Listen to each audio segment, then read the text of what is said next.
In the meantime, we have the North Carolina governor, Beverly Perdue, confiscating people's firearms now, in the name of security, of course.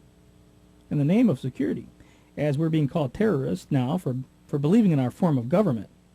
Now we see from the Examiner, state of emergency order makes criminals of concealed handgun permit holders, sports shooters, and hunters.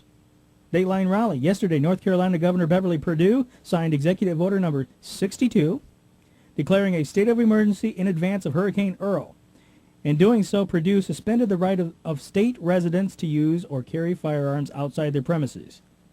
At issue is North Carolina General Statute 14-288.7, which prohibits transporting a dangerous weapon, quote-unquote, during a state of emergency. This is a bad law. If you live in North Carolina, ladies and gentlemen, you need to get rid of that law.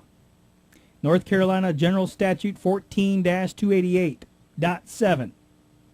Go to your legislatures, call them up, send them letters, go down there, meet with them, tell them you want that law changed. Hold those feet to the fire. Governors do not have the authority under our Constitution to restrict guns, and yet they're doing it anyway. Again, North Carolina General Statute 14-288.7 needs to be rescinded.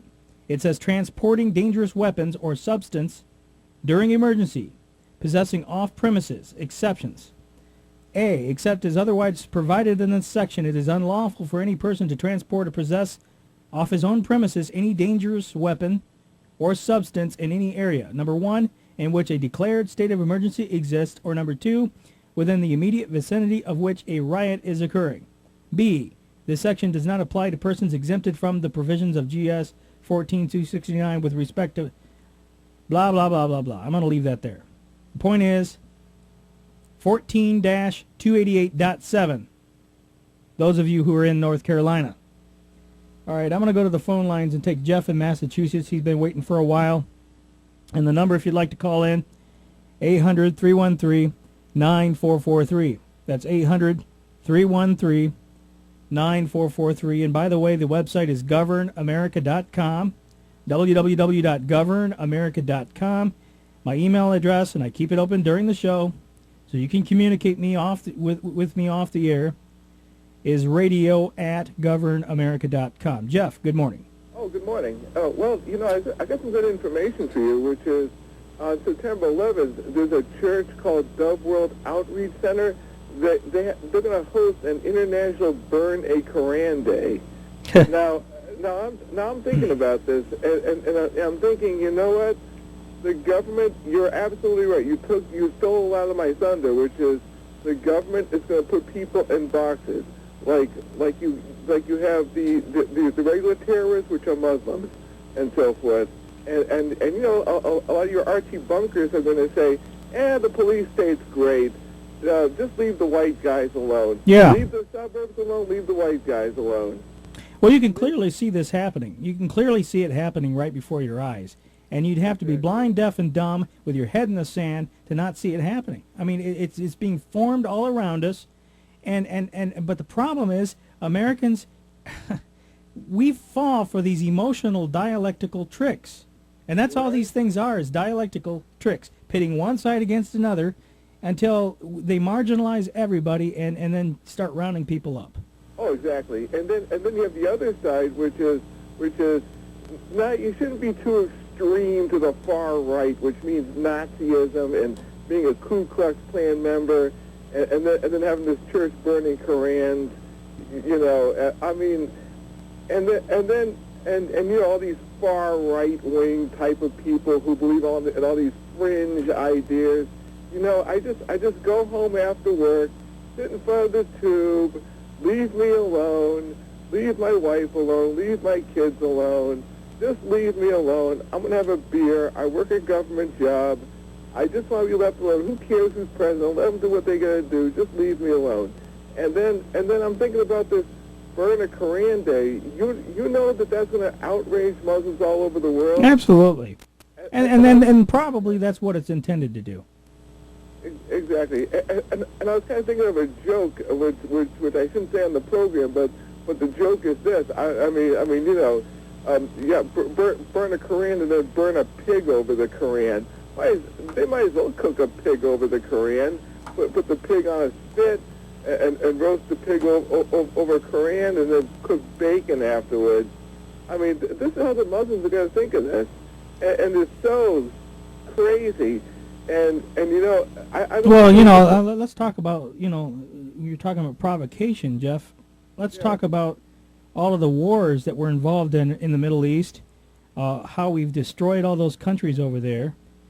You know, and I realize in military circles this is not going to be popular talk, but I encourage you to not click off. Stay tuned, because let me tell you something. Right. I am not against the military.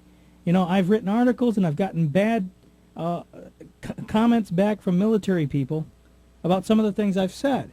I'm not against the military.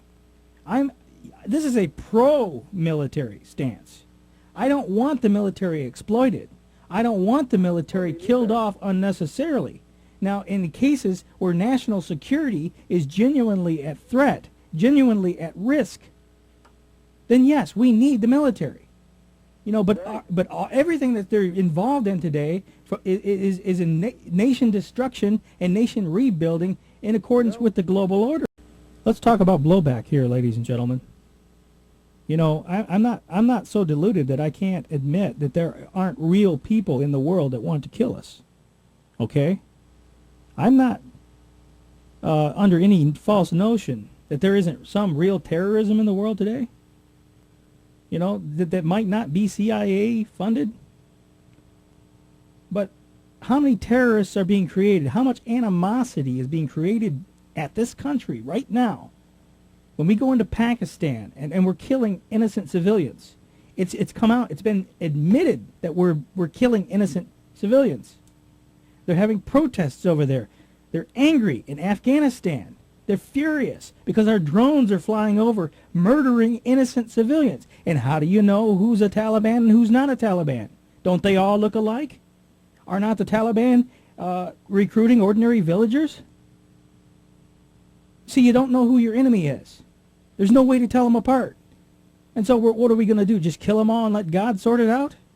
As one talk show host, insane monster of a talk show host, neocon dirtbag in Pittsburgh, advocated right after 9/11?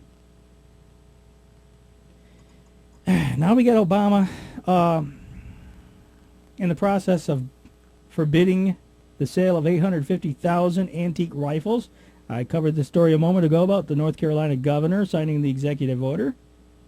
Your gun rights are very important to your freedom, listeners. Most of you know this. Gun rights are imperative, especially in light of the fact that we have drug cartels coming into this country from our southern border. We have communist Chinese coming into this country buying our houses and our infrastructure and our God knows what else, thanks to the EB-5 visa program, which Vicki Davis, channelingreality.com, has uncovered and has done a lot of great work on. So you need to hold on to your guns. But as time progresses, and we have international gun trafficking treaties that the administration has signed with the UN to restrict illicit firearms, here we see from Fox News, Obama forbids the sale of 850,000 antique rifles. The South Korean government, in an effort to raise money for its military, wants to sell nearly 1 million antique M1 rifles that were used by U.S. soldiers in the Korean War to gun collectors in America. The Obama administration approved the sale of American-made rifles last year, but it reversed course and banned the sale in March, a decision that went largely unnoticed at the time, but that is now sparking opposition from gun rights advocates. A State Department spokesman said the administration's decision was based on concerns that the guns could fall into the wrong hands. Well, what hands are those? The American people? We can't have guns under the UN programs. Everybody's got to be disarmed. State Department Publication 7277 calls for the progressive disarmament of every single military in the world except those which just enough troops.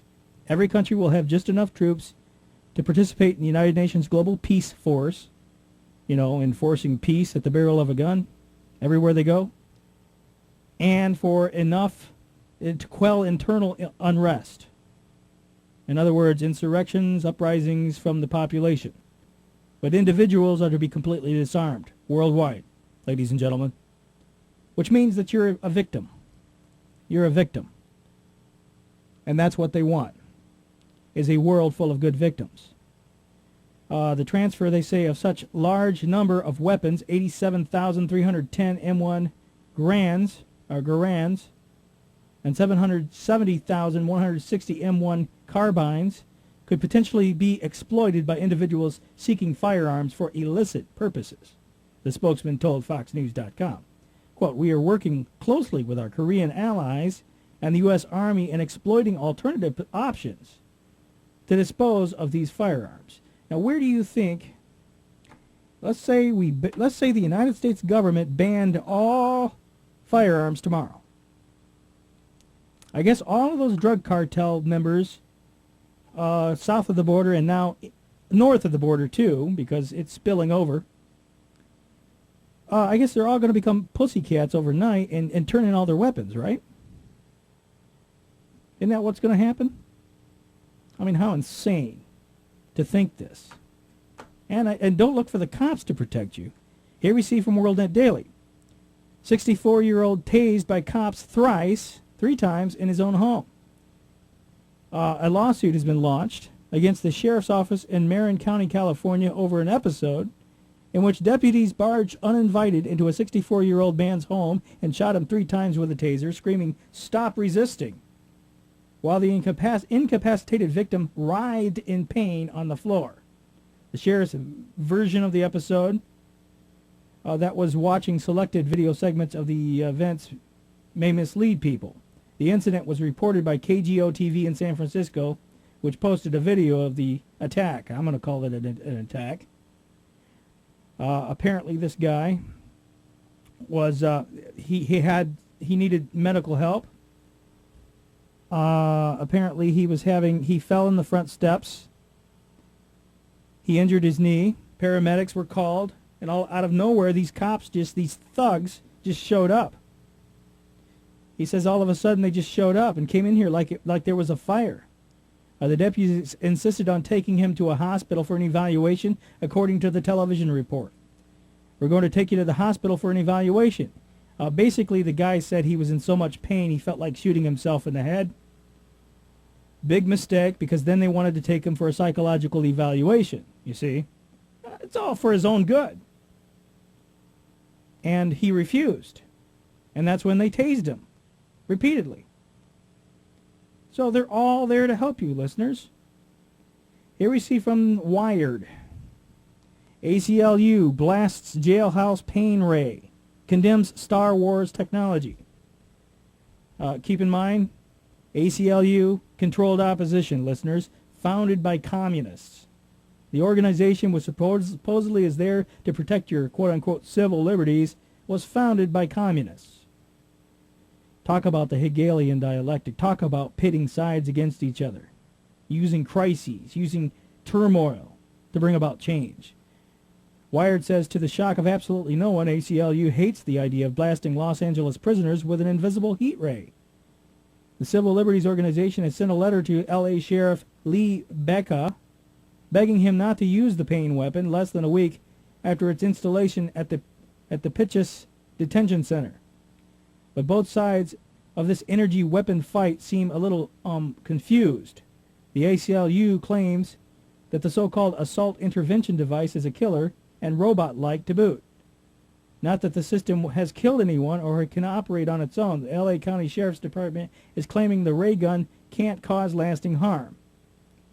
Anyway, the assault intervention device is a small-scale version of the U.S. military's active denial system, which blasts a target with millimeter waves that penetrate a 64th of an inch beneath the skin. People almost always run away in agony after just a few seconds.